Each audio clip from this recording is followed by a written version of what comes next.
Hello everyone, welcome back to Buried Files. Tonight, we bring you 7 of the most disturbing true Halloween horror stories that will forever change how you see October 31st. These are not urban legends passed around campfires, but documented events that occurred on what many consider the darkest night of the year. Each account has been meticulously cross-referenced with police reports, news archives, witness statements, and historical records to ensure complete accuracy. What makes these stories particularly chilling is not just what happened, but the fact that they actually happened to real people on Halloween night. From fathers who committed unspeakable acts, to entities that appear only when the veil between worlds grows thin, tonight's collection explores the intersection where celebration meets tragedy and the supernatural bleeds into reality. If you crave authentic horror content grounded in truth rather than fiction, subscribe to Buried Files and activate the notification bell so you never miss our deep dives into verified cases of terror.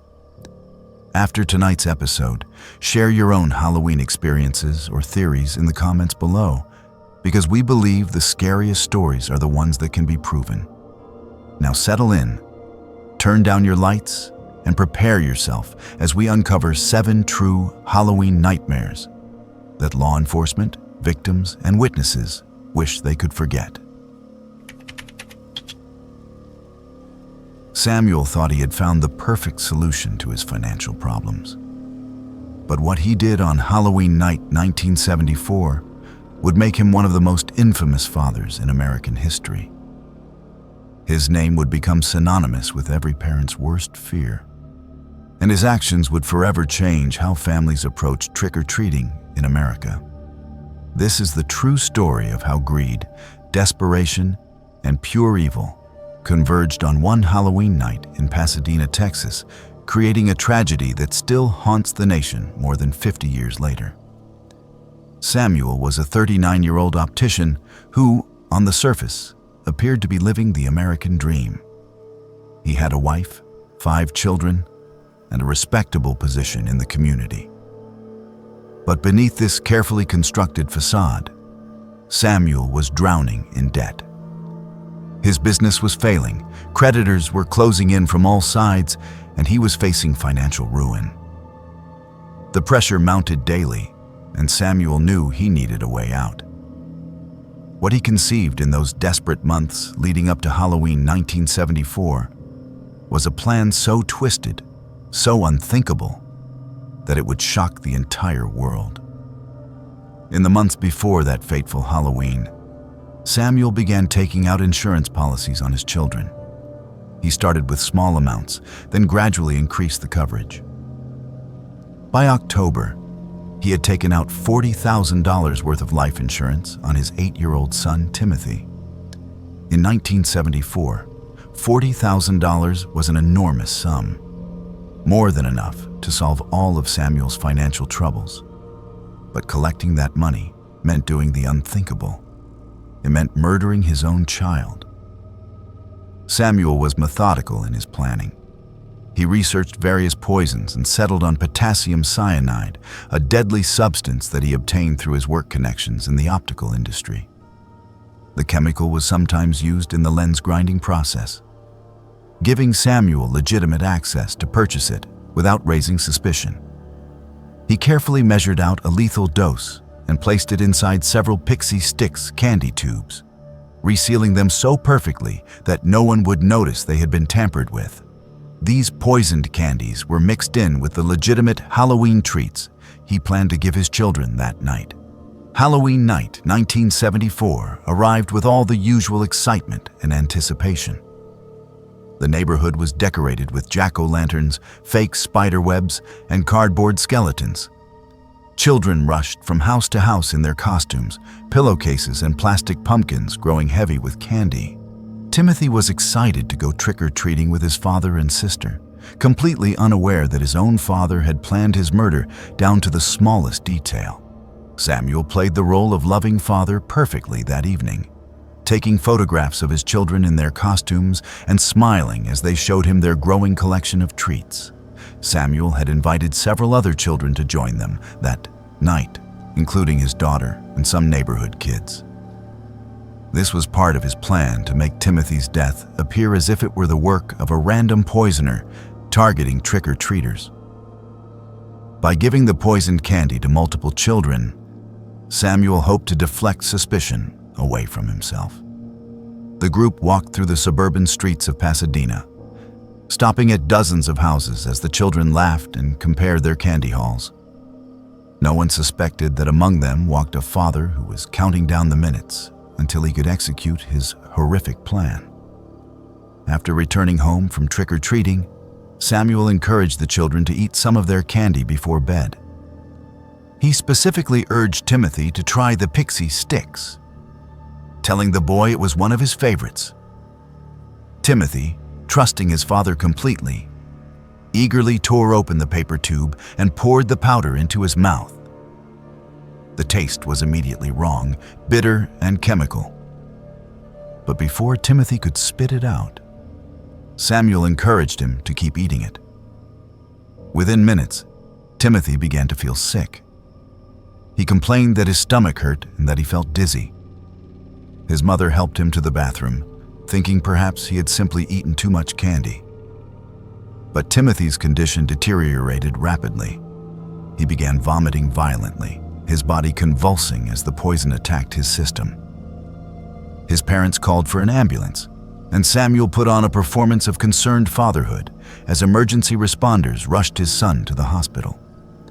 Timothy was barely conscious when they arrived at the emergency room. The doctors worked frantically to save him, but the dose of cyanide Samuel had given his son was far too large.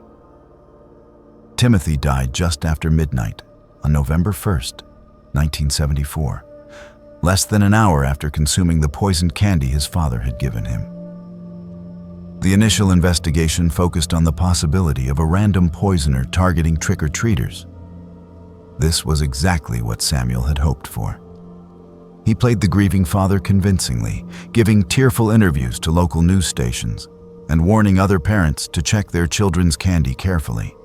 Police examined all the candy from Timothy's trick-or-treating bag and discovered 4 more pixie sticks that contained cyanide. Samuel had given these to other children as well, but fortunately, they had not eaten them yet. The police collected these deadly candies as evidence and began trying to trace where they had come from. Samuel's plan began to unravel almost immediately. The police interviewed everyone who had been trick-or-treating with the group that night, trying to determine which house had given out the poisoned candy. But as they compiled their list, a problem emerged. Not a single house on their route that night gave out pixie sticks candy. No one could remember seeing any pixie sticks being distributed at all. The detectives found this deeply suspicious. If no one on the route gave out this type of candy, where had the poisoned pixie sticks come from? As investigators dug deeper, they learned about Samuel's crushing debt and the massive insurance policies he had recently taken out on his children. They discovered that he had access to potassium cyanide through his work. They interviewed neighbors who reported that Samuel had seemed more concerned with filing insurance claims than grieving for his son. The evidence began to paint a damning picture. Within days, suspicion had shifted entirely away from a random poisoner and focused squarely on Samuel himself. Police executed a search warrant on Samuel's home and found traces of potassium cyanide in his possession.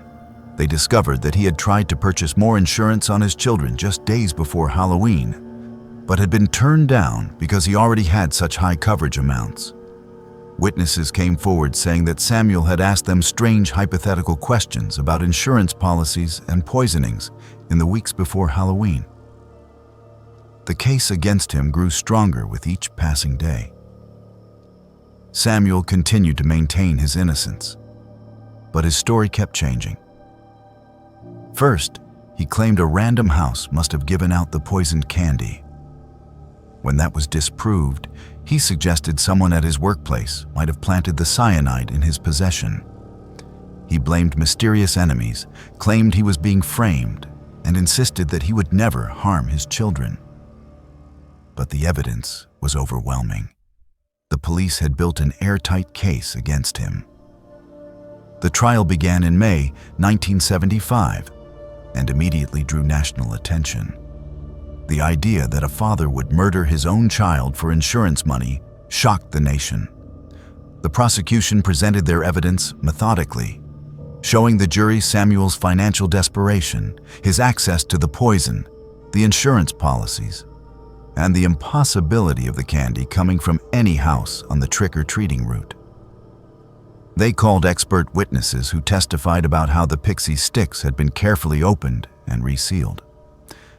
They showed that the amount of cyanide in each tube was far more than necessary to kill a child, indicating someone who wanted to be absolutely certain the poison would work. The defense tried to argue reasonable doubt, suggesting that someone else could have poisoned the candy. But their arguments rang hollow against the mountain of evidence. Samuel's own behavior after his son's death worked against him. Witnesses testified that he had seemed more concerned with how quickly he could collect the insurance money than with mourning Timothy. His wife, initially supportive, eventually testified against him, unable to reconcile the evidence with the man she thought she knew. On June 3, 1975, after less than an hour of deliberation, the jury found Samuel guilty of capital murder. The speed of the verdict reflected how clear-cut the evidence was. The judge sentenced him to death, and Samuel was sent to Texas death row. He continued to appeal his conviction for years, maintaining his innocence despite all evidence to the contrary. Every appeal was denied. Every legal avenue he pursued led nowhere. Samuel spent 9 years on death row, far longer than most death row inmates at that time. Throughout those years, he never admitted his guilt. He never showed remorse for what he had done to his son. He continued to claim he was an innocent man, wrongly convicted, but no one believed him anymore. The evidence was too strong, the circumstances too damning, and his behavior too suspicious. On March 31, 1984, Samuel was executed by lethal injection at the Texas State Penitentiary in Huntsville. He was 49 years old. His final words were a continued profession of innocence, claiming that his execution was a terrible mistake. But those who knew the case, who had seen all the evidence, who understood the depths of what he had done, knew the truth. Samuel had murdered his own child for money, and he had tried to murder several other children to cover up his crime. The impact of Samuel's crime extended far beyond his immediate family. In the days and weeks after Timothy's death, panic swept through American communities. Parents began obsessively checking their children's Halloween candy, convinced that poisoners were lurking in every neighborhood. Hospitals and police stations offered X-ray services for trick-or-treat bags. Many communities banned trick-or-treating altogether or moved celebrations to controlled indoor environments. The innocent joy of Halloween had been tainted by one man's greed and evil. Even today, more than 50 years later, parents carefully examine their children's Halloween candy. We warn children not to accept homemade treats from strangers. We tell them to only visit houses of people we know. Schools send home flyers about Halloween safety, hospitals still offer candy X-ray services in some areas, and news stations run annual stories about how to keep children safe while trick-or-treating. All of these precautions trace directly back to what Samuel did on Halloween night 1974. The cruel irony is that there have been extremely few cases of stranger poisoning of Halloween candy in American history. The vast majority of Halloween candy tampering stories turn out to be hoaxes or accidents. But Samuel's crime was real, and it was so horrifying that it fundamentally changed American culture. He created the fear that still grips parents every October 31st. He turned a night of innocent fun into a night of paranoia and caution. Timothy's mother never recovered from the loss of her son and the betrayal of her husband. She divorced Samuel while he was in prison and tried to rebuild her life with her surviving children. But the trauma of what happened never left her. She gave interviews over the years, talking about her son and warning other parents to trust their instincts if something seems wrong. She died in 2014, having spent the last 40 years of her life living with the knowledge that her husband murdered their child. The other children who were given the poisoned pixie sticks that night but did not eat them grew up carrying the weight of how close they came to death. They knew that if they had been a little hungrier, a little less patient, they might have died alongside Timothy.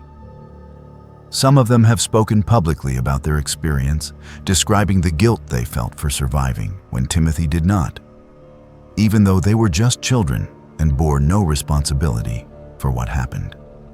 Samuel's story stands as one of the most disturbing true crime cases in American history because it violated the most fundamental trust that exists in human society: the trust between parent and child. A father is supposed to protect his children, to sacrifice for them, to put their welfare above his own. Samuel did the opposite. He saw his son not as a person to love, but as a financial asset to exploit. He planned Timothy's murder with cold calculation, going so far as to try to kill other children to cover his tracks. The evil required to do such a thing is almost incomprehensible. What makes this case even more disturbing is that if Samuel had shown any remorse, any genuine grief, any indication that he understood the magnitude of what he had done, there might have been some small measure of redemption in his story. But he never did. To his final breath, he maintained that he was innocent, that he was a victim of circumstance and misfortune. He never acknowledged Timothy's humanity, never apologized to his family, never took responsibility for the enormous pain and fear he had caused. He died as he had lived, thinking only of himself. Today, Timothy's grave in a Houston cemetery is visited by people who want to pay their respects to the little boy whose death changed Halloween forever. They leave toys and candy, particularly pixie sticks, transformed from instruments of death into symbols of remembrance. They write notes telling Timothy that he is not forgotten, that his short life mattered, and that the world is sorry for what his father did to him. It is a small comfort, but it is something. Samuel's crime occurred on Halloween night, 1974, but its effects echo through every Halloween that has followed. When parents check their children's candy before allowing them to eat it, they are responding to what Samuel did. When communities organize trunk or treat events in controlled environments, they are trying to prevent another tragedy, like Timothy's death. When schools teach children about stranger danger and accepting food from unknown sources, Samuel's crime is part of that lesson, even if his name is not mentioned. The story of Samuel and Timothy is a reminder that the most terrifying monsters are not supernatural beings or creatures from horror movies. The most terrifying monsters are human, and they sometimes live in our own homes, hiding behind masks of normalcy until their true nature is revealed.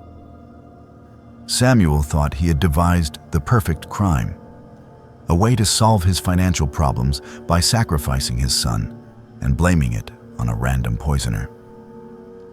Instead, he created one of the most notorious crimes in American history, destroyed his family, caused nationwide panic, and ultimately paid for his actions with his own life.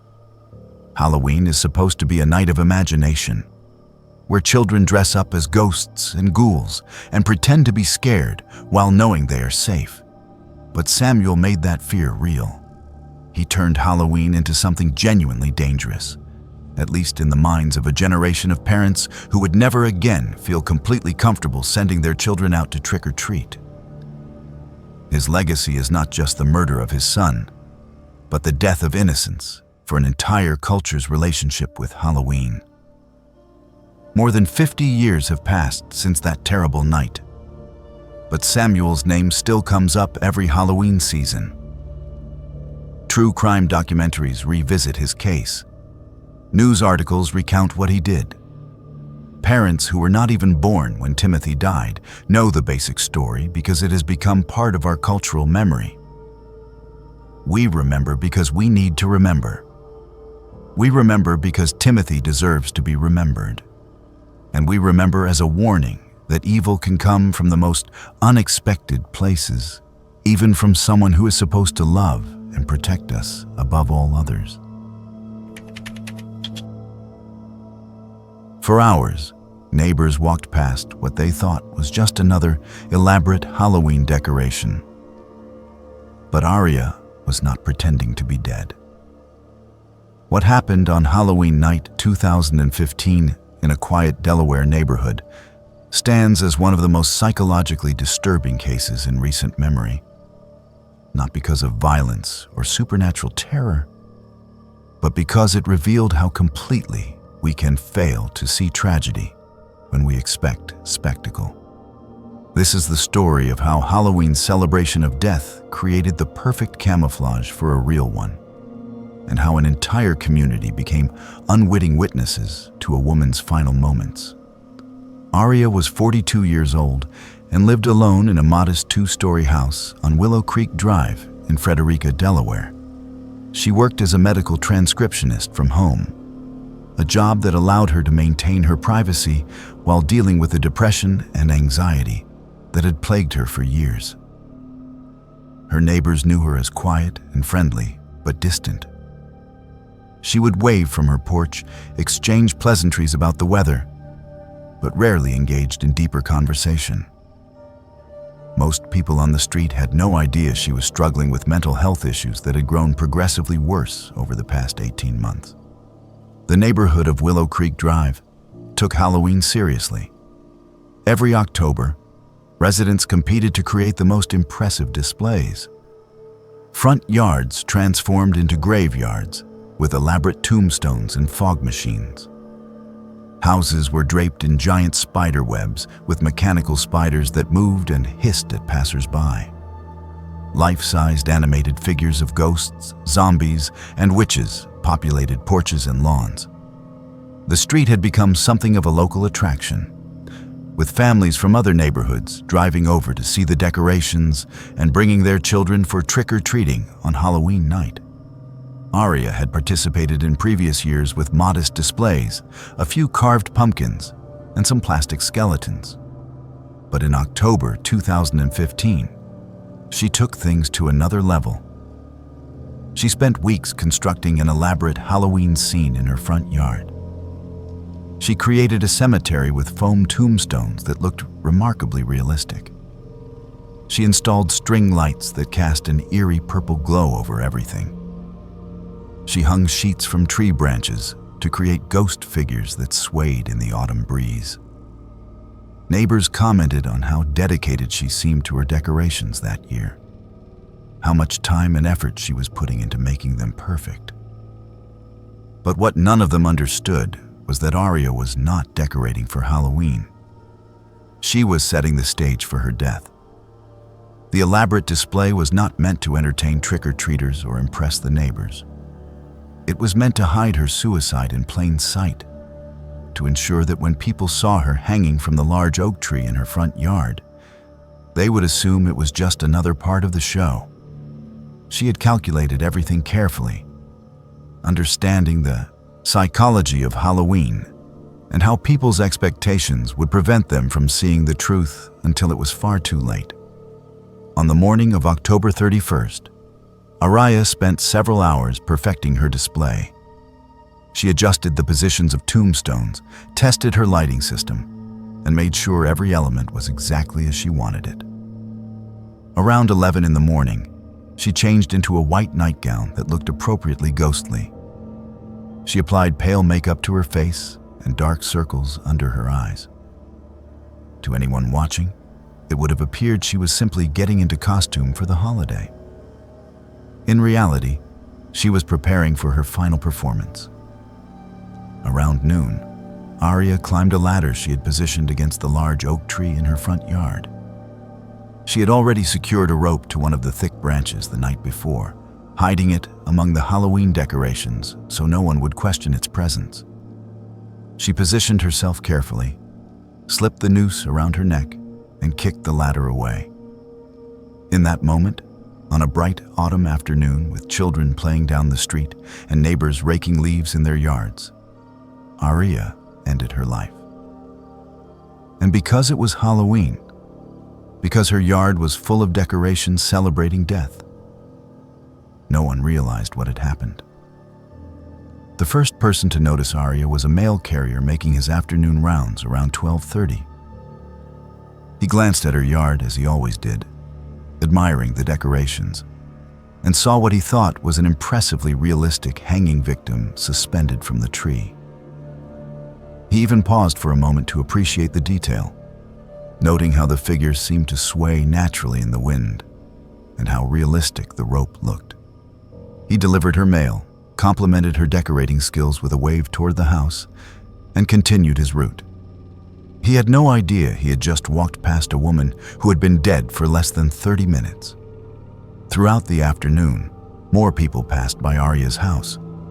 Dog walkers slowed down to admire the decorations. Parents pushing strollers commented on how committed she was to Halloween this year. Teenagers snapped photographs of the hanging figure, impressed by how real it looked. Some people even stood in front of her yard taking selfies, positioning themselves so the hanging body was visible in the background. They posted these photographs on social media with captions praising the neighborhood's dedication to Halloween spirit.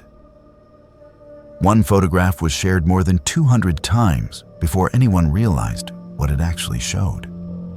Around 3 in the afternoon, a school bus dropped off children who lived on Willow Creek Drive. A group of boys, probably 10 or 11 years old, walked past Arya's house on their way home. They stopped to examine the decorations, as children do, pointing at the tombstones and the glowing lights. One of them pointed at Arya and said something about how creepy the hanging lady looked. Another boy threw a small pebble toward the tree, trying to make the figure swing more dramatically. They laughed when it worked, when Arya's body moved slightly from the impact. They had no idea they had just thrown a rock at a corpse. They went home to do their homework and get ready for trick-or-treating that evening, completely unaware of what they had witnessed. As the afternoon progressed into evening, the street became busier. Halloween night was the main event, and families were out in full force. Children in costumes began their trick-or-treating rounds around 5:30, just as the sun was setting. The timing meant that Arya's yard was bathed in the purple glow of her carefully arranged lights, creating an even more theatrical atmosphere. The white nightgown she wore seemed to glow in the artificial light. Her pale makeup and the way her head hung forward created a genuinely unsettling image. Parents complimented the display while keeping their younger children moving, not wanting them to get too frightened. Around 6:15, as full darkness settled over the neighborhood, a woman named Jennifer Chen walked past with her 7-year-old daughter. Jennifer had lived on Willow Creek Drive for 15 years and knew Arya well enough to recognize her by sight. As they approached the house, Jennifer glanced at the hanging figure and felt a sudden rush of unease. Something was wrong. The way the body hung was too still, too heavy. The angle of the neck was too severe. The face, even in the dim light, looked wrong. Jennifer moved closer, pulling out her phone and turning on the flashlight function. When the light hit Arya's face, Jennifer saw the truth immediately. The eyes were open and clouded. The skin had a waxy, lifeless quality. This was not a decoration. Jennifer screamed and pulled her daughter away from the yard. She fumbled with her phone, calling 911 with shaking hands. Other people on the street stopped, confused by the commotion. Jennifer was crying and pointing at the tree, trying to explain that the decoration was real, that someone had actually hanged themselves. Several people argued with her at first, insisting it was just a really good prop. But as more people gathered and looked closely, the horrible truth became undeniable. The decoration that everyone had been admiring, photographing, and complimenting for hours was the body of their neighbor. Police arrived within minutes, and the scene transformed from a cheerful Halloween celebration into something far darker. Officers cordoned off Arya's yard with crime scene tape. Trick-or-treating came to an abrupt halt as parents gathered their children and hurried home. News crews arrived shortly after, drawn by reports on police scanners. By 7 o'clock, what had been one of the most popular Halloween destinations in the area had become the focus of a death investigation and a media spectacle. The coroner determined that Arya had been dead for approximately 6 hours when she was finally discovered. 6 hours during which dozens, possibly hundreds of people had walked past her body without realizing what they were seeing. 6 hours during which children had laughed and pointed at her corpse. During which adults had taken photographs. During which the mail carrier had complimented her decorating skills while she hung lifeless 15 feet away. The psychological impact on the community was immediate and devastating. Parents who had walked past with their children earlier in the day were horrified when they realized what their kids had seen. Those teenagers who had taken selfies with Arya's body in the background deleted the photographs in shock and guilt. The boys who had thrown pebbles at her corpse were traumatized when they understood what they had done. The mail carrier who had waved at what he thought was a decoration struggled with nightmares for months afterward. Everyone who had seen Arya that day and mistaken her for a prop carried a burden of guilt and trauma, even though they bore no actual responsibility for what happened. Inside Arya's house, investigators found a suicide note that explained everything. She had been planning this for months, she wrote, and had specifically chosen Halloween because she knew no one would interfere. She knew that on this one night of the year, death was so normalized, so celebrated, that a real death would be invisible. Her note was detailed and disturbing, describing how she had researched other Halloween suicides and found that delayed discovery was common when people chose this particular date and method. She wrote that she did not want to be saved, did not want anyone to stop her.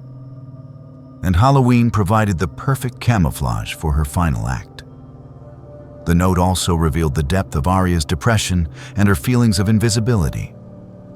She wrote about how she felt that no one truly saw her, that she moved through life unnoticed and unmemorable. There was a terrible irony in this, as her suicide ensured that hundreds of people would literally look at her without seeing her, confirming her belief that she was invisible, even in death. Mental health professionals who reviewed the case noted that her choice to die on Halloween in such a public way suggested both a desire to be seen and a bitter certainty that she would not be. The community of Willow Creek Drive struggled to process what had happened. Many residents took down their Halloween decorations immediately, unable to look at fake corpses and skeletons without thinking of Arya. Some families moved away in the following months, unable to shake the memory of that night. The neighborhood association considered banning elaborate Halloween displays in future years, but ultimately decided against it, not wanting Arya's suicide to fundamentally change their community traditions. However, the enthusiasm for Halloween decorations noticeably declined in subsequent years. The street that had once been famous for its elaborate displays became much more subdued. Arya's family, who lived in another state and had been unaware of the severity of her mental health struggles, arrived in Delaware to handle her affairs. They expressed shock that so many people had seen her and not realized something was wrong. but they also acknowledged that Arya had planned it that way. She had been intelligent and calculating in her final act, understanding human psychology well enough to exploit it for her purposes. Her family released a statement asking people not to judge those who had walked past without recognizing what they were seeing, emphasizing that Arya had deliberately created a situation where this would happen. The case attracted national attention and sparked conversations about suicide prevention, mental health awareness, and the ways that social expectations can blind us to reality. Psychologists wrote articles analyzing how our brains use context to interpret what we see, and how, on Halloween, the context of celebration and decoration overrides our ability to recognize genuine distress or death. The photographs that had been posted to social media before Arya was identified became evidence of this phenomenon, showing clearly that multiple people had been close enough to see her, but had been psychologically prevented from understanding what they were seeing. In the years since Arya's death, her story has been cited in discussions about suicide prevention and the importance of checking on isolated neighbors, especially during holidays when depression can be particularly acute. Mental health organizations have used her case as an example of how people in crisis can hide in plain sight, and how important it is to look beyond surface appearances. Some Halloween safety guides now include reminders to be aware that not all disturbing displays may be decorations, and to call authorities if something seems genuinely wrong. The house where Arya lived was sold several months after her death. The new owners were aware of what had happened, but chose to purchase the property anyway, hoping to create new memories that would eventually overshadow the tragedy. They did not put up any Halloween decorations for the first few years they lived there. And when they finally did, they kept the display simple and tasteful, avoiding anything that resembled a hanging body. The large oak tree where Arya died remains standing, but the branch she used has been cut back significantly. Arya's story forces us to confront uncomfortable questions about how well we truly see each other, and how easily tragedy can be mistaken for entertainment when we expect one thing and encounter another. Halloween celebrates death as theater, as something safe and controlled and ultimately unreal. Arya understood this and used it to ensure that her death would go unnoticed until it was too late for anyone to intervene. In doing so, she created a situation where an entire community became unwitting participants in her final moments, a burden that many of them continue to carry. David was excited about his first American Halloween. He had watched the movies, studied the customs, and picked out the perfect costume. But a simple mistake would cost him his life. What happened on the night of October 17th, 1992, in Baton Rouge, Louisiana, was not technically on Halloween itself, but it occurred at a Halloween party and has become one of the most tragic and controversial cases associated with the holiday. This is the story of how cultural misunderstanding, fear, and a single terrible decision ended the life of a 16-year-old boy who simply wanted to experience American traditions. David was a Japanese exchange student living with a host family in Baton Rouge.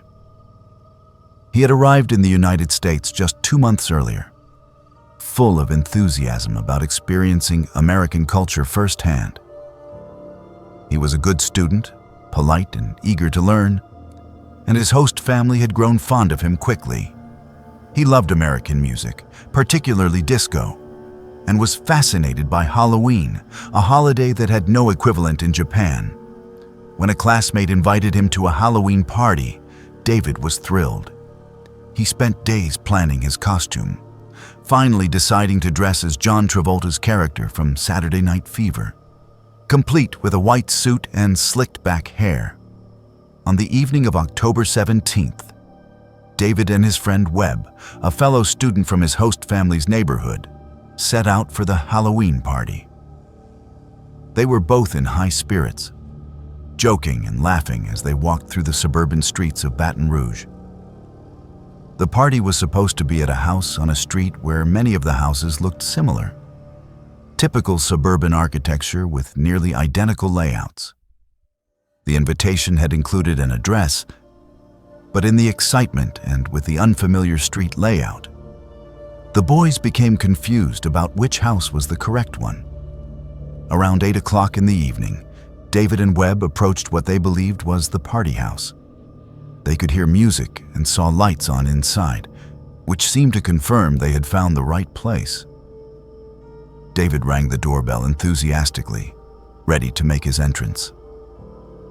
Inside the house, a couple was watching television, not expecting any visitors. When the doorbell rang, the homeowner, a man named Rodney, went to answer it. His wife remained in the living room. What happened in the next 60 seconds would end David's life and spark an international incident. When Rodney opened the door and saw 2 teenage boys, one in a white disco suit, he panicked. Louisiana in 1992 had high crime rates, and Rodney later claimed he believed he was about to be robbed or that something threatening was occurring. Without asking who they were or what they wanted, Rodney shouted at them to freeze. But David, whose English was still developing and who was caught up in the excitement of the party, did not understand the command or did not process it as a serious order. He may have thought it was part of a Halloween game or simply not comprehended what was being said to him. David took a step forward, still smiling, perhaps trying to explain they were there for a party. Rodney, believing his command to freeze had been ignored and feeling threatened, retreated into his house and grabbed a loaded .44 Magnum revolver he kept near the door. He returned to the doorway within seconds. David was still on the porch, still in his white costume, still not understanding the danger he was in. Webb, realizing something was very wrong, was trying to pull David away, but everything was happening too fast. Rodney raised the gun and fired a single shot. The bullet struck David in the chest from just a few feet away. The impact of the .44 Magnum at such close range was devastating. David collapsed on the porch, his white suit instantly soaked with blood. Webb screamed and ran, terrified and in shock. Rodney's wife called 911. Within minutes, police and ambulances arrived at the scene, but there was nothing they could do. David died on that porch, still wearing his costume, still holding the excitement of his first American Halloween party somewhere in his fading consciousness. The investigation that followed was swift but ultimately unsatisfying for those seeking justice. Police interviewed Rodney, who claimed he had felt threatened and had acted in self-defense. He stated that he had clearly told the intruders to freeze, that they had not complied, and that he had feared for his life and his wife's safety. The fact that David was unarmed, that he was dressed in a costume, and that he was clearly a teenage boy did not factor into Rodney's justification. He maintained that in the moment, he believed he was preventing a crime. David's host family was devastated. They had welcomed this boy into their home, had grown to care for him as one of their own. And now he was dead because of a misunderstanding. They had to make the impossible phone call to David's parents in Japan, explaining that their son, who had gone to America to study and experience a different culture, had been shot and killed at a stranger's door. The grief and shock rippled across 2 continents. The Japanese community, both in the United States and in Japan, reacted with horror and outrage. The case became international news, with Japanese media covering every detail. Many people in Japan had already been uncertain about the safety of sending their children to America for exchange programs, and David's death confirmed their worst fears. The idea that a boy could be shot simply for approaching the wrong house, for not understanding English well enough to respond to a command in time. seemed incomprehensible to a nation with strict gun control and far lower rates of gun violence. Rodney was charged with manslaughter, a lesser charge than murder, as prosecutors acknowledged that while his actions were reckless and resulted in death, proving intent to kill would be difficult. The trial began in May 1993 and immediately became a lightning rod for debates about gun rights, self-defense laws, racial prejudice, and cultural responsibility. The prosecution argued that Rodney had overreacted dramatically to a situation that posed no actual threat, that any reasonable person could see these were teenagers in costumes, not criminals. The defense argued that Rodney had the right to defend his home, and that in the split-second decision he had to make, he chose to protect himself and his wife. The jury, composed of local residents who lived in the same community as Rodney and understood the fear of crime that pervaded the area at that time, deliberated for just 3 hours before returning a verdict of not guilty. They accepted Rodney's claim of self-defense, believing that he had genuinely felt threatened and had acted within his rights as a homeowner. The courtroom erupted in mixed reactions. David's host family and supporters were stunned and heartbroken. Rodney's supporters believed justice had been served and that a man should not be punished for protecting his home. The verdict caused international outrage, particularly in Japan. David's mother, devastated by the loss of her son and the acquittal of his killer, became an advocate for gun control and cultural education. She traveled to the United States multiple times to speak about her son's death and to campaign for changes in laws that would prevent similar tragedies. She met with politicians, spoke at universities, and gave interviews to any media outlet that would listen. Her message was simple. Her son had died because of fear, misunderstanding, and easy access to firearms. She wanted his death to mean something, to lead to changes that would protect other children. In the years following David's death, his story became a case study in cultural programs and exchange student orientations. Organizations that facilitate international student exchanges began including specific training about American gun culture, regional differences in how to interact with strangers, and the importance of understanding commands like freeze or stop. Some programs showed David's case as an example of how quickly misunderstanding can become tragedy in a country where firearms are prevalent and self-defense laws are broadly interpreted. The house where David died changed hands several times in the years that followed. Each new owner learned about what happened there, and some reported feeling uncomfortable with the history. The porch where David fell was eventually replaced during a renovation, but the address remained the same, a reminder of the tragedy that occurred there. Neighbors who had lived on the street in 1992 never forgot that night. The sound of the gunshot, the sirens, the sight of a boy in a white costume lying motionless while emergency responders worked frantically to save him.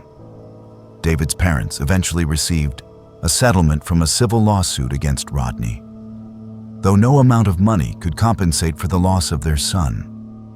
They established a scholarship fund in David's name for Japanese students studying conflict resolution and international understanding, hoping that future generations might be better equipped to bridge cultural divides and prevent tragedies like the one that took their son from them. The case raised questions that remain unresolved decades later. At what point does fear justify lethal force? What responsibility do we have to verify a threat before responding with violence? How do we balance the right to self-defense with the responsibility not to harm innocent people? What role does cultural understanding play in preventing tragedy? These questions have only become more relevant as America continues to grapple with gun violence, self-defense laws, and the interaction between different cultural expectations. David came to America full of hope and curiosity. He wanted to learn about a different culture, to make friends, to have experiences he could not have in Japan. Halloween fascinated him because it was so different from anything he had known. A night when Americans celebrated by dressing up and going to parties. He picked out his costume carefully, practiced his dance moves, and set out that October evening with the innocent expectation that he was about to have a memorable night. He had no idea that within hours he would be dead. Shot on a stranger's porch because he went to the wrong address and did not understand a shouted command quickly enough. The tragedy of David's death lies not just in the loss of a young life, but in how preventable it was. If he and Webb had found the correct house, David would have spent the evening dancing and laughing with his classmates. If Rodney had asked who they were before retrieving his gun, he would have realized they were just kids looking for a party. If David had understood the word freeze immediately, he might have stopped and explained the mistake. If Rodney had fired a warning shot or called police instead of shooting directly at a teenager, David would have lived. But none of those things happened, and a combination of small mistakes and bad decisions resulted in an irreversible tragedy. Today, David's story is still told in discussions about gun violence, cultural sensitivity, and the American criminal justice system.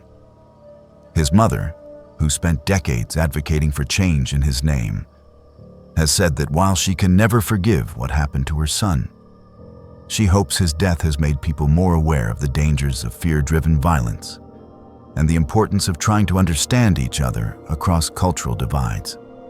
David's grave in Japan is visited regularly by former classmates and people who learned about his story and were moved by it. They leave flowers and write messages telling him that his life mattered and his death was not forgotten. Evelyn had been handing out candy for 3 hours when the last trick-or-treater arrived. But what stood on her porch was not a child in a costume. What happened on Halloween night 2018 in a quiet suburb of Portland, Oregon, remains one of the most unexplained and disturbing encounters ever reported. Evelyn was a reliable witness, a retired school teacher with no history of mental illness, no substance abuse issues, and a reputation in her community as sensible and grounded. Yet what she experienced that night challenged everything she thought she understood about reality. This is her story, documented through police reports, security camera footage, and witness testimony that raises more questions than it answers. Evelyn lived alone in a modest ranch-style house on Maple Grove Lane, a peaceful street where families had lived for generations. She was 68 years old and had been handing out Halloween candy to neighborhood children for more than 30 years. She knew the routine well. Stock up on good candy, turn on the porch light at 5:30, greet each group of trick-or-treaters with enthusiasm, and turn off the light around 9:30 when traffic died down. October 31st, 2018, started out like every other Halloween she had experienced. The evening progressed normally. Groups of children came and went, their costumes ranging from superheroes to princesses to elaborate homemade creations. Parents waited on the sidewalk, chatting with neighbors while their kids rushed to the door. Evelyn recognized many of the families from previous years and enjoyed the continuity of the tradition. By 9:45, the stream of trick-or-treaters had slowed to a trickle. Evelyn was preparing to turn off her porch light and call it a night when her doorbell rang one more time. She opened the door, expecting to see a parent with a tired child making one last stop before heading home. Instead, she found herself looking at a figure that made every instinct in her body scream that something was profoundly wrong. Standing on her porch was what appeared to be a child, approximately 4 feet tall, dressed in what looked like a simple ghost costume, a white sheet with eye holes cut out. But the proportions were wrong. The arms were too long, extending past where knees would be. The way it stood was wrong. Weight distributed in a way that suggested joints bent at angles that did not match human anatomy. Evelyn later told police that her first thought was that someone had created a very elaborate costume using stilts or some kind of mechanical framework. She tried to convince herself that what she was seeing was just a clever Halloween trick. But as she stood there in her doorway, staring at this figure, other details began to register that made rationalization impossible. The white sheet that covered the figure was not moving with the breeze. It hung perfectly still despite the wind that was rustling the leaves in her yard. The fabric itself looked wrong, too smooth, almost like it was part of the thing rather than draped over it. The figure stood motionless for several seconds, not speaking, not moving, just standing there. Evelyn felt her mouth go dry. She later described feeling an overwhelming sense of wrongness, as if her brain was trying to process something it could not categorize. The figure slowly extended one arm, a gesture clearly meant to request candy. The arm moved smoothly but unnaturally, bending in a way that made Evelyn's stomach turn. She could see the hand extending from the sleeve, and it was pale, almost luminescent in the porch light.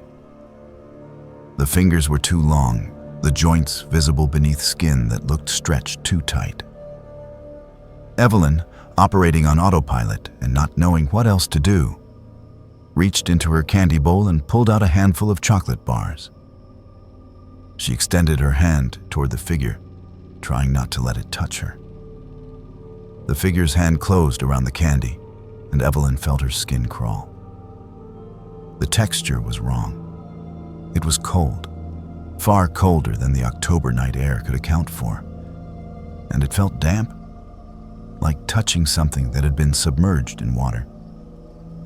She pulled her hand back quickly, resisting the urge to wipe it on her clothes. Then the figure spoke. The voice that came from beneath the sheet was the most disturbing part of the entire encounter. It said, "Thank you." But the words were wrong. The pitch was off, modulated in a way that sounded like someone had taken a recording of a human voice and played it at the wrong speed. The inflection was robotic, completely lacking the natural rhythm of human speech. Evelyn felt ice run down her spine. Whatever was standing on her porch was not a child. It was not human. She was suddenly, absolutely certain of that fact. The figure turned to leave, and Evelyn noticed that it did not walk so much as glide. Its feet, if it had feet, did not appear to make contact with the porch in a normal way. It moved down her front steps with an unnatural smoothness, like a video played with frames missing. Evelyn watched, frozen in her doorway, as the figure moved down her walkway toward the street. It reached the sidewalk and then, impossibly, it accelerated. One moment it was moving at a slow pace.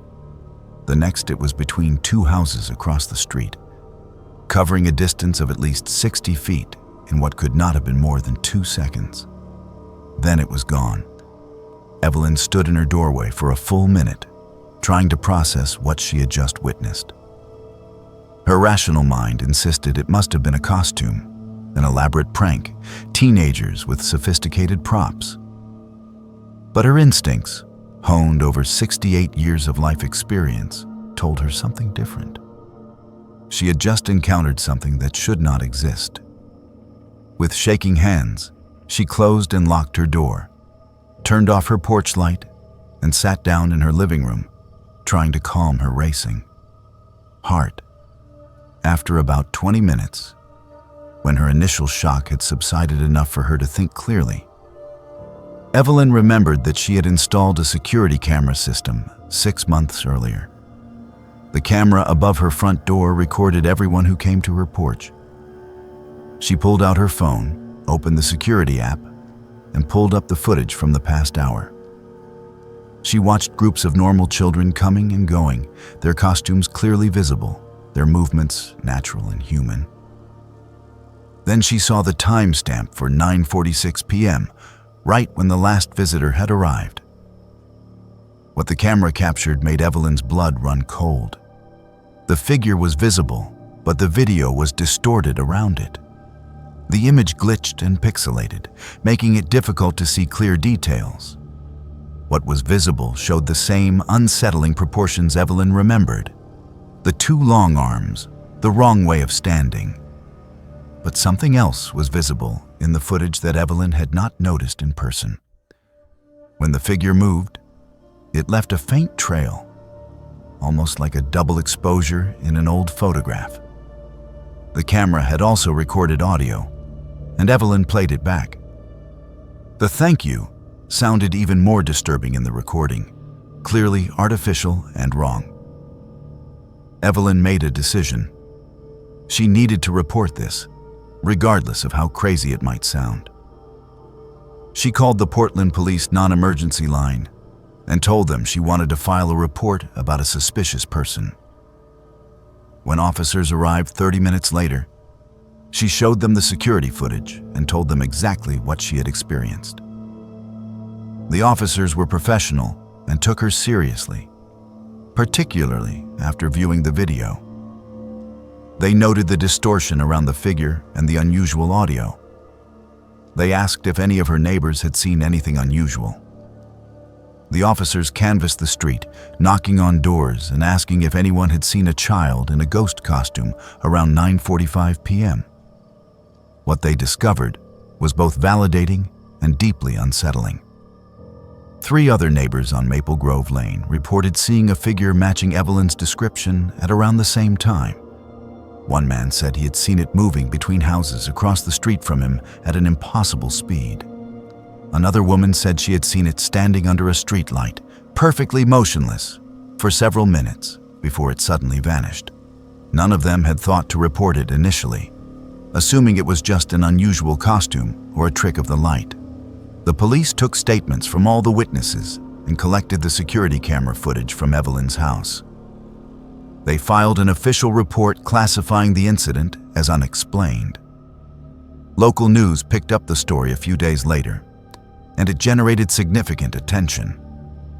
Paranormal investigators requested permission to interview Evelyn and examine her property. She declined, wanting to move on from the experience. But the story spread through online communities dedicated to unexplained phenomena, and Evelyn's encounter became a well-documented case of Halloween strangeness. In the weeks and months following the incident, several theories emerged about what Evelyn and her neighbors had encountered. Some suggested it was an elaborate prank using advanced technology, perhaps a drone with a projected image, or someone in a very sophisticated costume with mechanical enhancements. Others believed it was a paranormal entity, something that took advantage of Halloween night when the boundary between worlds was supposedly thinner.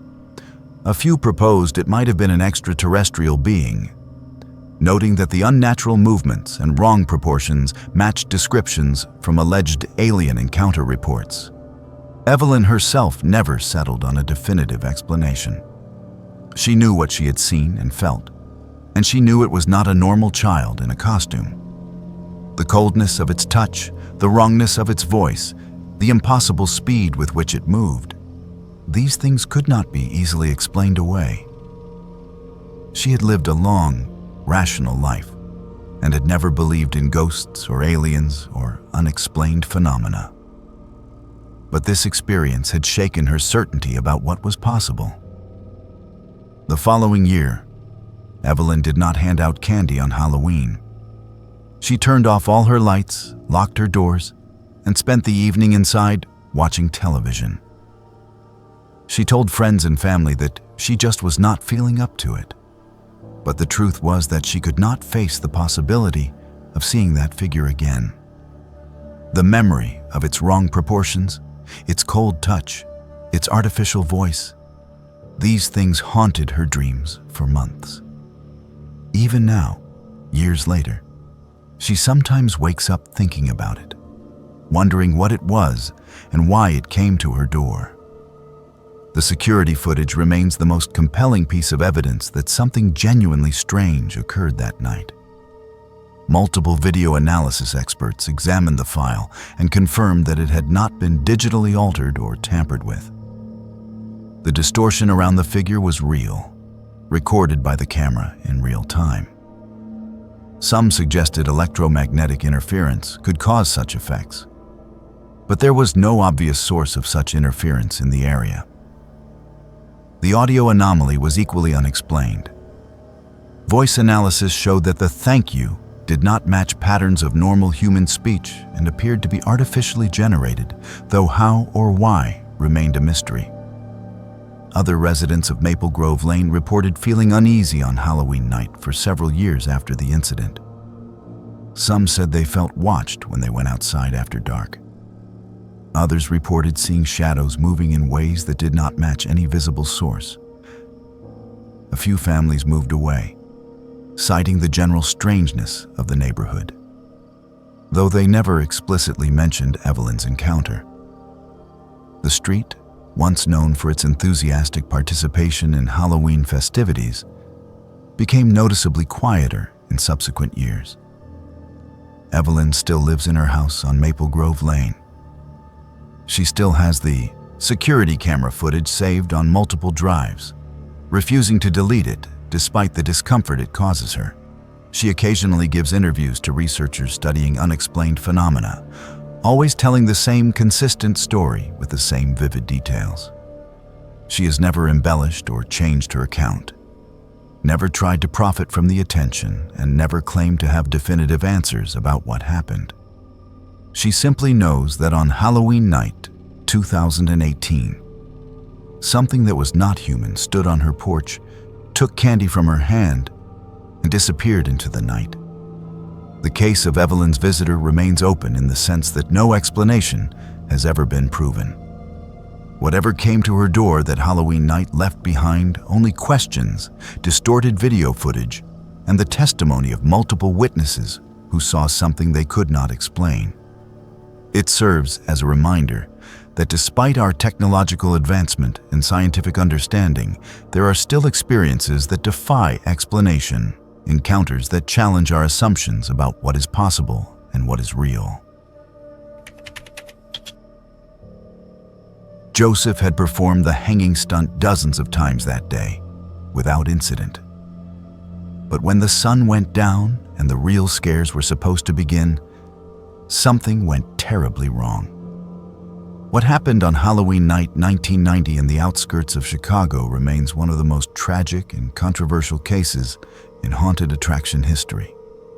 Joseph was just 17 years old, working as an actor in a popular haunted hayride to earn money for college. His death that night raised questions that have never been fully answered.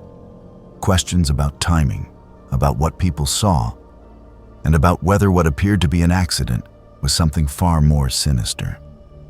The Harvest Moon Hayride was an annual Halloween attraction that had operated in the same location for 15 years by 1990.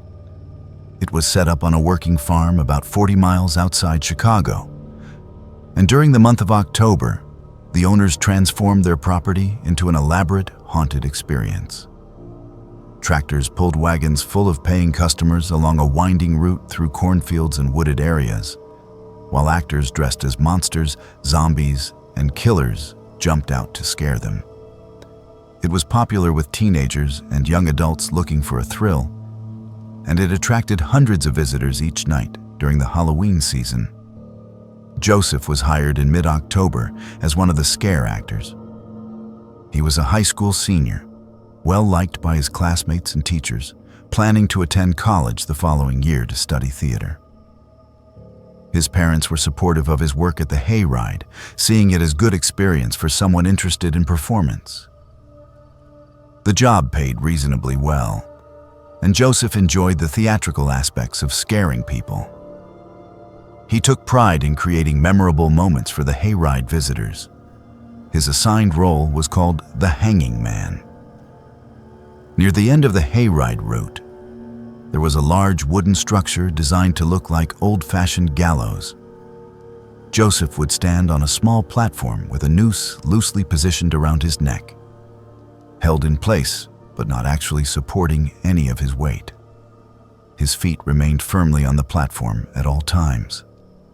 When the wagon approached, he would jerk suddenly as if being hanged, creating a startling image for the passengers. Then he would go still, playing dead for dramatic effect. After the wagon passed, he would reset for the next group. He performed this routine smoothly throughout his training and during the first 2 weeks of the attraction's operation. Halloween night 1990 was unseasonably cold, with temperatures dropping into the low 30s. The hayride was fully booked with back-to-back groups scheduled from 6 p.m. until midnight. Joseph arrived at 4 p.m. for the pre-show meeting where all actors reviewed safety protocols and discussed any new elements for the evening. Everything seemed normal. Joseph was in good spirits, joking with other actors about their plans for after the season ended. There was no indication that anything was wrong or that he was upset about anything. The first few groups of the evening went through without incident.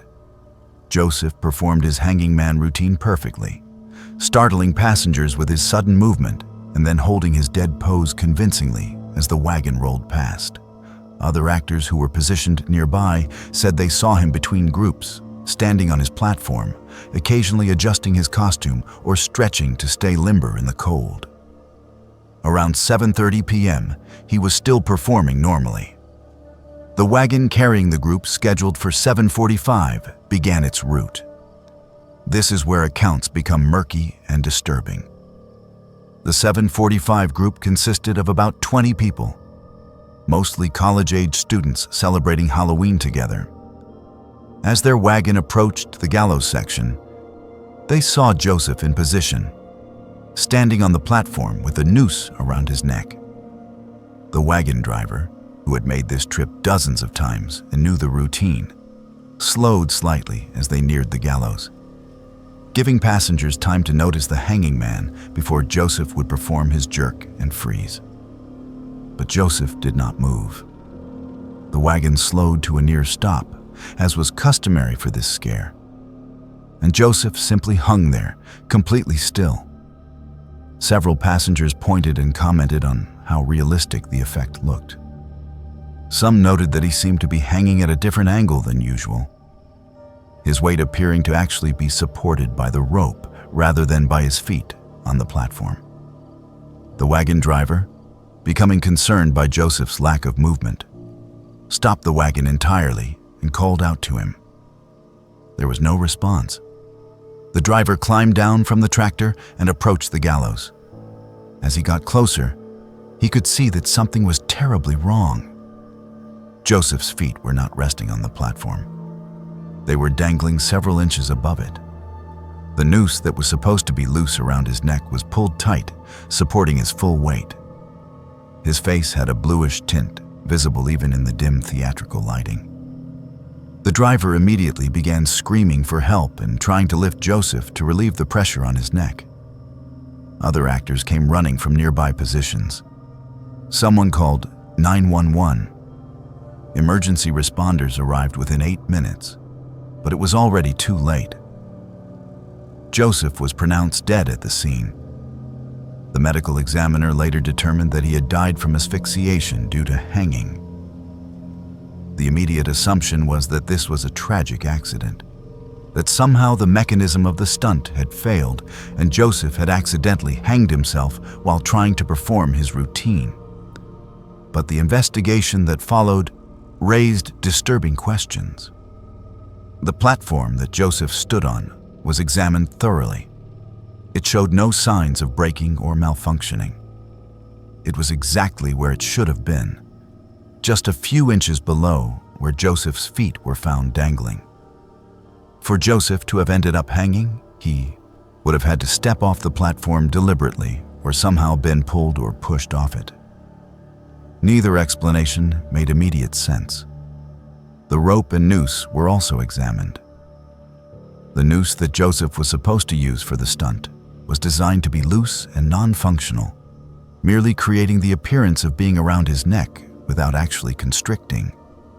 But the noose found around Joseph's neck when he was discovered was tied differently.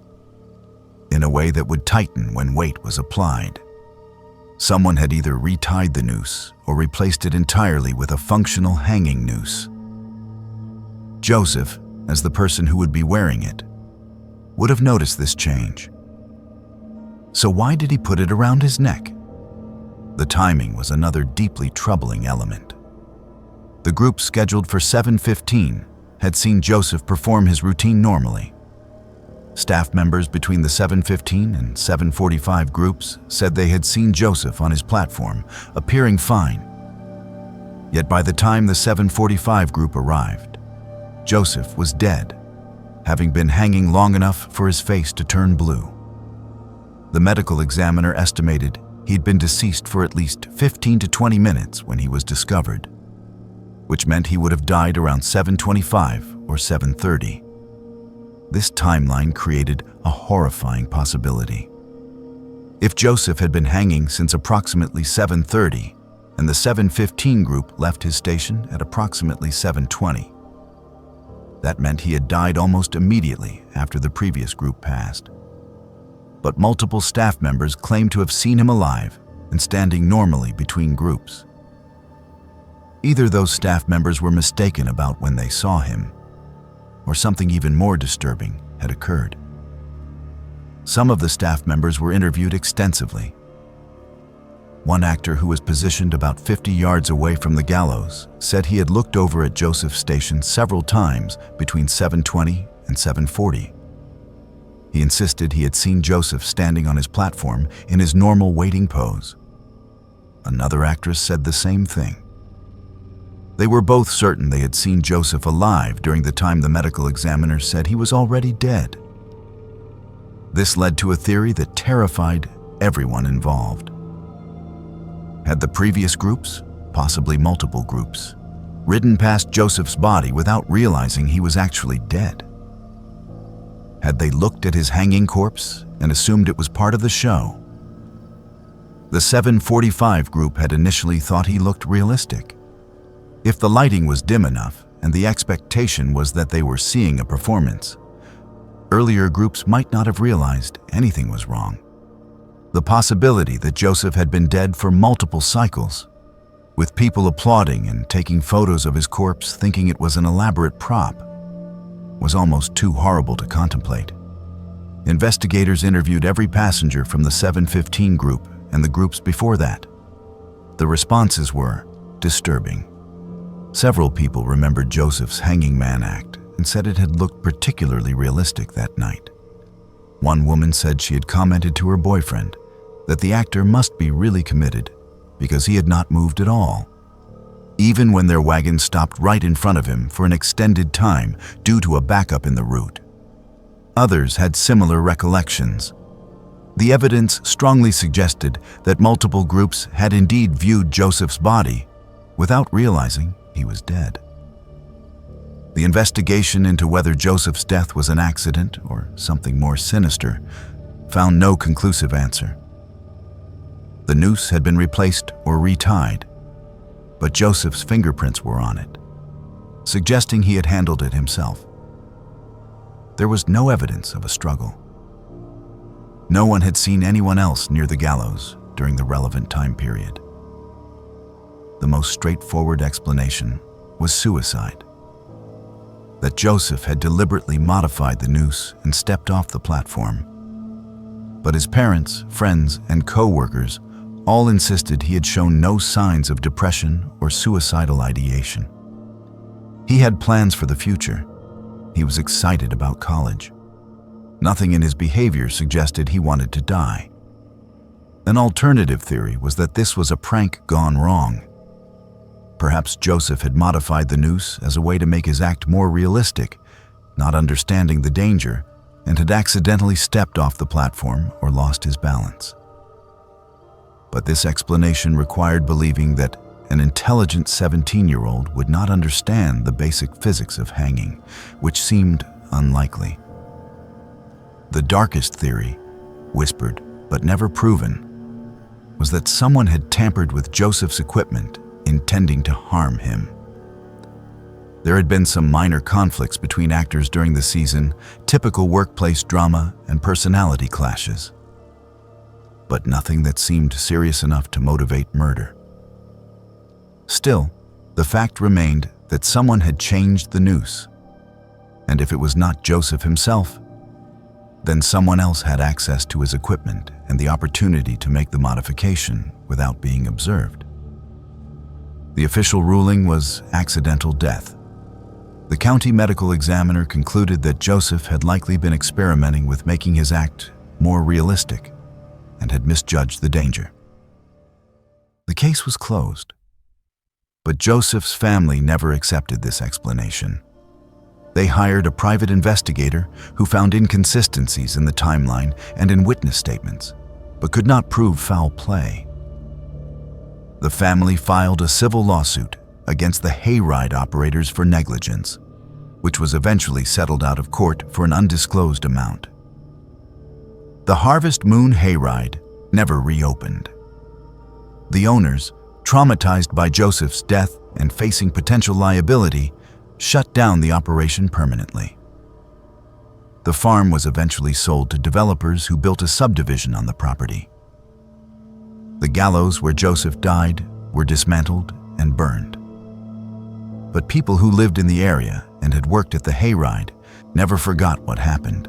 Some of them still have nightmares about that night, about the possibility that they walked past a dying teenager or looked at his corpse and thought it was entertainment. Joseph's parents established a scholarship fund in his name for theater students at his high school. Every year, several students receive financial assistance to pursue their dreams of performance, keeping Joseph's memory alive in a positive way. But the questions about how he really died, about whether those final moments were an accident or something more deliberate, about whether someone else was involved, those questions remain unanswered more than 3 decades later. Scarlet's Halloween party was in full swing when someone noticed the figure standing in the corner. The problem was, no one had seen him arrive, and he was not on the guest list. What happened on Halloween night 2017 in a college apartment in Savannah, Georgia, has become one of the most widely documented paranormal encounters in recent years. Multiple witnesses, photographs, and video evidence all point to the same unsettling conclusion. Something that was not alive attended Scarlet's party that night, and it made sure everyone knew it was there. Scarlet was a 21-year-old junior at the Savannah College of Art and Design, one of the most prestigious art schools in the country. She lived in a converted historical building that had been divided into student apartments. The building dated back to 1873 and had served various purposes over its long history, including as a boarding house, a hospital during the yellow fever epidemic of 1876, and briefly as a funeral parlor in the early 1900s.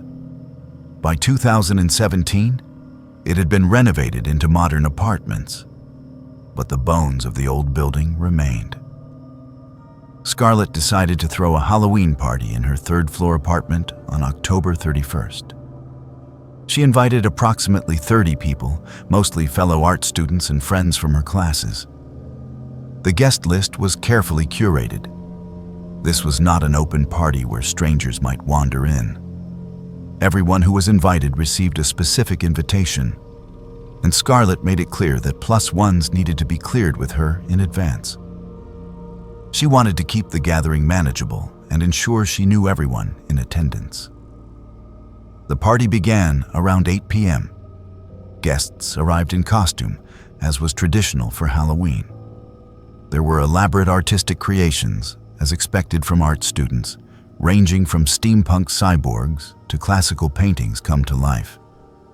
Music played, drinks were poured, and the atmosphere was festive and energetic. Scarlet moved through the crowd, greeting friends, admiring costumes, and making sure everyone was having a good time.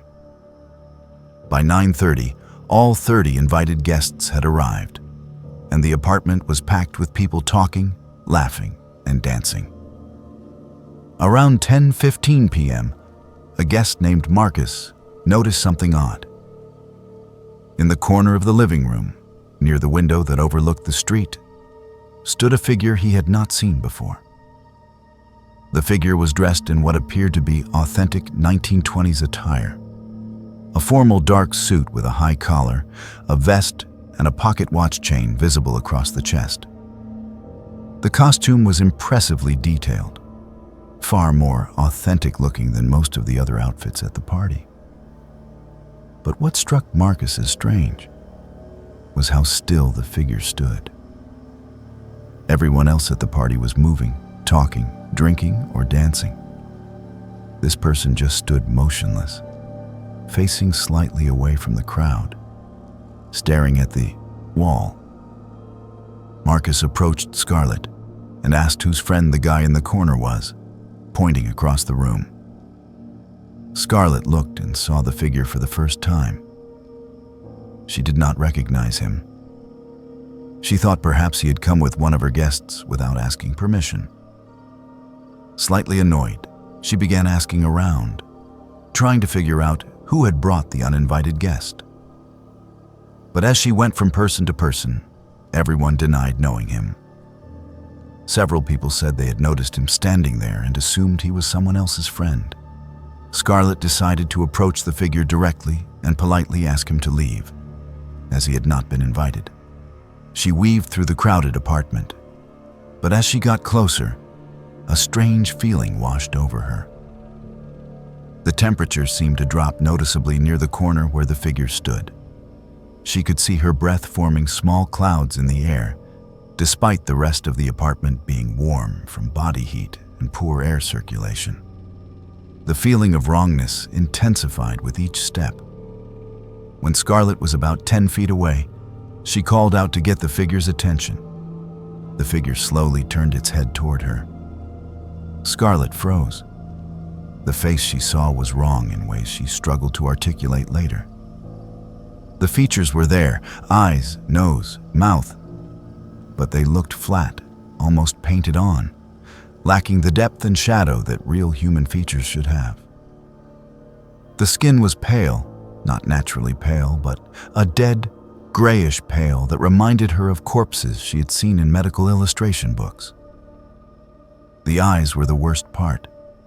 They were dark and empty, reflecting no light from the party decorations or the overhead fixtures. The figure stared at Scarlet for several seconds that felt much longer. Then, without moving its legs or appearing to walk, it shifted position. One moment it was near the window. The next it was standing about 6 feet to the left, near the bookshelf. Scarlet gasped and stumbled backward. Several other guests had been watching this interaction, and they saw the impossible movement as well. One person later described it as looking like a glitch in a video game, where a character suddenly teleports without any transitional animation. At this point, the party atmosphere shifted dramatically. More people were noticing the figure and commenting on how strange it looked and moved. Someone suggested it might be a really elaborate costume with special effects. Another person joked nervously that maybe they had all had too much to drink. But Scarlet was certain something genuinely wrong was happening. She pulled out her phone and started recording video, wanting to document whatever this was. As she filmed, the figure moved again, this time appearing near the doorway to the kitchen. Several guests screamed. The figure turned its head slowly, making eye contact with different people in the room. Those who received its gaze later reported feeling intense cold and a sensation of being studied or analyzed, as if the figure was trying to understand what they were. The smell in the apartment changed. Multiple witnesses reported suddenly smelling damp earth and something musty, like old fabric that had been stored in a basement for decades. Marcus, trying to rationalize what he was seeing, approached the figure directly.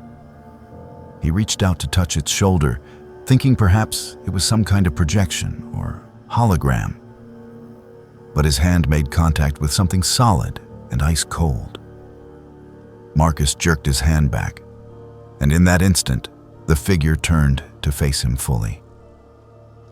Marcus later described the experience as one of the most terrifying moments of his life. The thing looking at him was not human. He was certain of that despite its human shape. The figure opened its mouth as if to speak, but no sound came out. Or rather, no sound that human ears should be able to hear.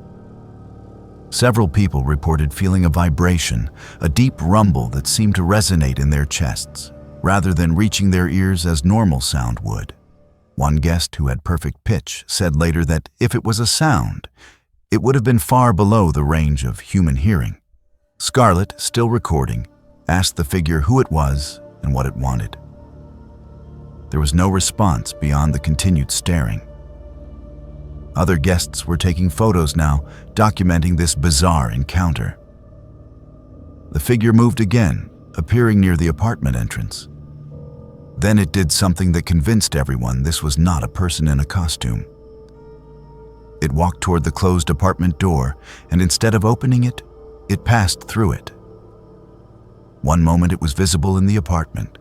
The next, it was simply gone. For several seconds, everyone stood in stunned silence. Then multiple people began talking at once, comparing what they had seen, trying to make sense of it. Scarlet ran to her door and opened it, looking into the hallway. It was empty. She checked the stairwell. Nothing. The figure had vanished completely. The temperature in the apartment began to return to normal.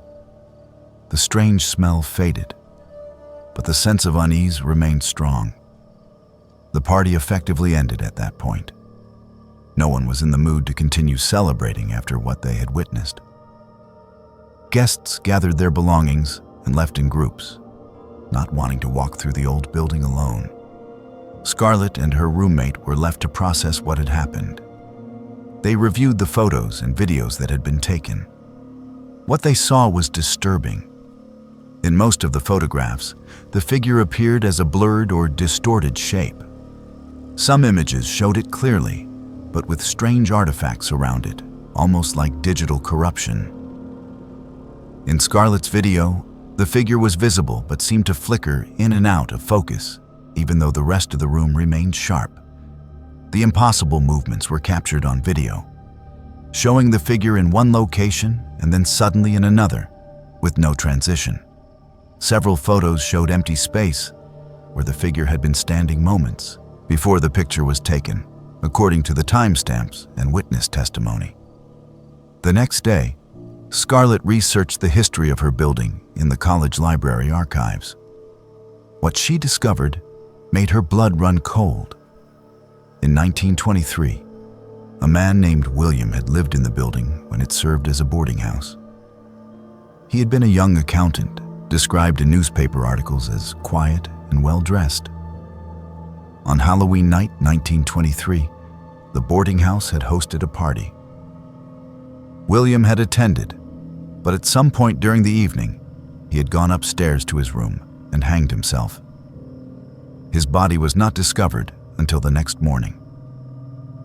The description of William in the newspaper article matched the clothing and general appearance of the figure that had appeared at Scarlet's party. Further research revealed that William's death had occurred in what was now Scarlet's apartment. The layout of the building had changed over the years, but based on old floor plans, William's room had been located in the same general area as Scarlet's living room. The corner where the figure had first been seen standing was approximately where William's window had been positioned in the original layout. Scarlet shared this information with the other party guests, and it spread through the student community. The building gained a reputation for being haunted, something that other residents confirmed they had experienced but had not discussed openly before. Multiple students reported seeing a figure in old-fashioned clothing in hallways and stairwells, usually around Halloween. Others reported cold spots, strange smells, and the feeling of being watched. Scarlet and several classmates who had attended the party created an art installation about the experience for their senior thesis the following year. They incorporated the photographs and video footage, along with historical research about William and the building. The installation was exhibited at the college gallery and received significant attention from both the art community and paranormal researchers. It raised questions about documentation, evidence, and the nature of supernatural experiences. The photographs and videos from Scarlet's party have been analyzed by multiple paranormal investigation groups. While some skeptics suggest elaborate hoax or group hallucination, the consistency of witness testimony and the strange artifacts in the visual evidence makes such explanations difficult to support fully. More than 30 people, many of them sober and all of them art students trained in visual observation, witnessed the same phenomena. The video and photographic evidence, while strange and sometimes unclear, exists and has been verified as not digitally manipulated in post-production. Scarlet graduated and moved out of the building. But she never forgot that Halloween night. She maintains that what she and her friends witnessed was genuine, that William's spirit returned to the site of his death on the anniversary of his suicide and made his presence known. Whether seeking acknowledgement, reliving his final night, or trying to communicate something, his purpose remains unknown. But for one Halloween night, the boundary between the living and the dead became thin enough for him to join a party in the apartment where he ended his life nearly a century ago. Owen and Victoria thought their family's Halloween tradition was just an old superstition passed down through generations. They were about to discover why their ancestors took it so seriously. What happened on Halloween night, 2019, in a remote farmhouse in rural Vermont, reveals how some family traditions exist not as quaint customs, but as essential protections against forces that most people cannot imagine. This is the story of two siblings who broke a generations-old covenant and learned that some rules are written in blood for very good reasons.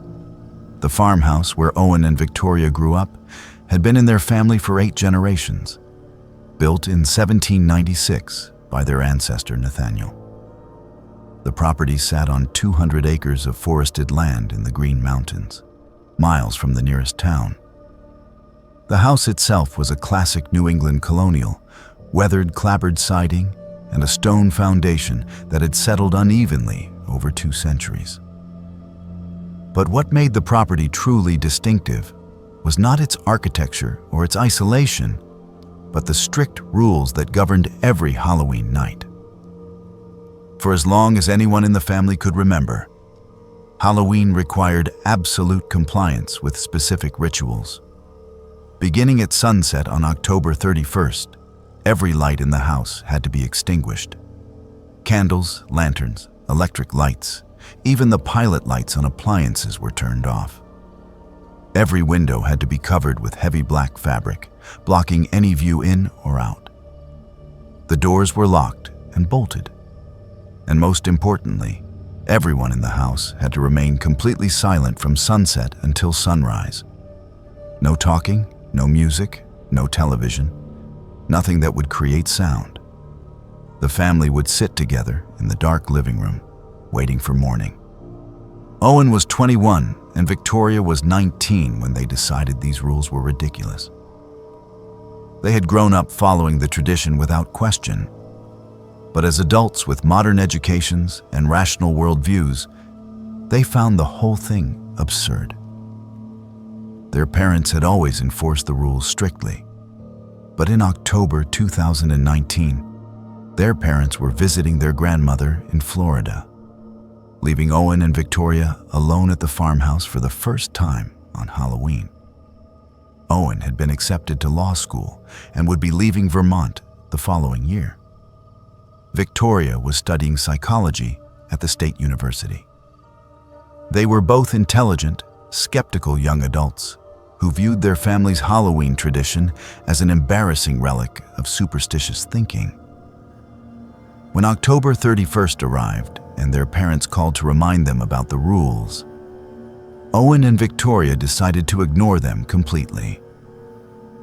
They saw it as an opportunity to break free from what they viewed as irrational family mythology. Instead of observing the traditional silence and darkness, they decided to throw a small party. They invited a few friends from town, people who had always been curious about the old farmhouse. They planned music, food, and drinks. It would be a normal Halloween celebration, proving once and for all that the family rules were meaningless superstition. Victoria hung decorations, while Owen set up speakers for music. They laughed about how their ancestors would be horrified by what they were doing.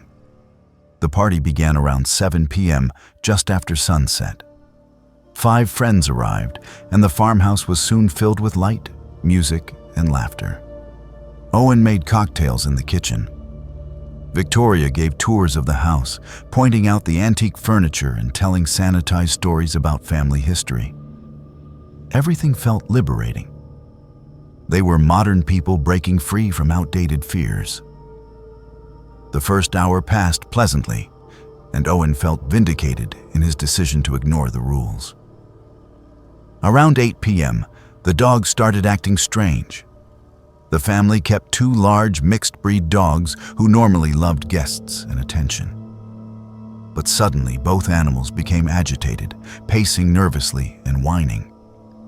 They refused to go near the windows or doors, instead huddling together in the center of the living room. Victoria tried to calm them, but they would not respond to her voice or touch. Their eyes were fixed on the windows, watching something no one else could see. The temperature began to drop noticeably. Owen checked the thermostat and found it was set to 70 degrees, but the house felt much colder. He could see his breath forming small clouds. The guests commented on the sudden chill, and Owen turned up the heat, but it made no difference. The cold intensified, settling into their bones with an unnatural quality that no amount of external heat could combat. Then came the sounds. At first, it was subtle, a soft scratching at the windows, like tree branches in the wind. But there were no trees close enough to the house to touch the windows. The scratching grew louder, more insistent, coming from multiple windows simultaneously. One of the guests went to look outside, but jerked back from the window with a sharp intake of breath. He said he had seen something moving in the darkness, something that was not shaped right, not human. The music suddenly cut out. Owen went to check the speakers and found they were still plugged in and functioning, but no sound would come from them. He tried his phone instead, but it would not produce any audio either. The entire house had been rendered silent, except for the scratching sounds that continued to grow louder. Victoria felt ice run through her veins. She remembered her grandmother's stories, the ones she had dismissed as senile ramblings. The scratching evolved into pounding. Heavy impacts shook the doors and windows, making the old frames rattle. The guests were genuinely frightened now, talking about leaving, but Owen found that none of the doors would open. The locks turned, the handles moved, but the doors remained sealed, as if held shut by invisible forces. They were trapped inside with whatever was trying to get in. A voice called from outside, deep and resonant, speaking words in a language none of them recognized. The voice knew names. It called for Owen, then Victoria, using their full names, including middle names that few people knew. It called them children of Nathaniel, inheritors of the debt, breakers of the covenant. The voice promised entrance, promised consequences, promised that the agreement made so long ago would be honored whether they chose to cooperate or not. Victoria ran to her grandmother's room where family records were kept. She tore through old documents with shaking hands until she found what she was looking for. a leather journal written by Nathaniel himself in 1797. The entries detailed an agreement he had made to protect his family and ensure the farm's prosperity. In exchange for success and safety, Nathaniel had promised that his descendants would honor one night of silence and darkness each year, giving no sign of their presence and no acknowledgement of what walked the land on Halloween night. The journal explained that the land had belonged to something else long before European settlers arrived. Nathaniel had encountered it during his first Halloween on the property, and rather than fleeing or fighting, he had negotiated. One night per year of complete submission and invisibility, and the rest of the year the family would be left in peace and granted good fortune. But if the covenant was ever broken, if light and sound and visible human presence were displayed on Halloween night, the original claim on the land would be reasserted. Victoria showed Owen the journal. They understood now with horrible clarity that their ancestors had not been superstitious or foolish. They had been protecting their descendants from something that had walked these mountains long before human civilization.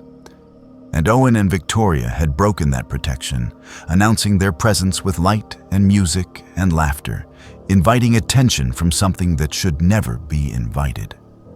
Owen made a decision. He gathered everyone in the living room and explained that they needed to attempt the rituals immediately, hoping it might not be too late. They extinguished every light. They covered the windows with whatever fabric they could find. And they sat in complete silence, not even daring to breathe loudly. The pounding continued for several minutes that felt like hours. Then, gradually, it began to fade. The presence did not leave entirely. They could feel it circling the house, testing the windows and doors, searching for any remaining sign of occupation. But the silence and darkness seemed to be working. Whatever was outside could not or would not enter if they gave no acknowledgement of their presence. They sat frozen until their legs cramped and their backs ached, none of them daring to move. Dawn came slowly.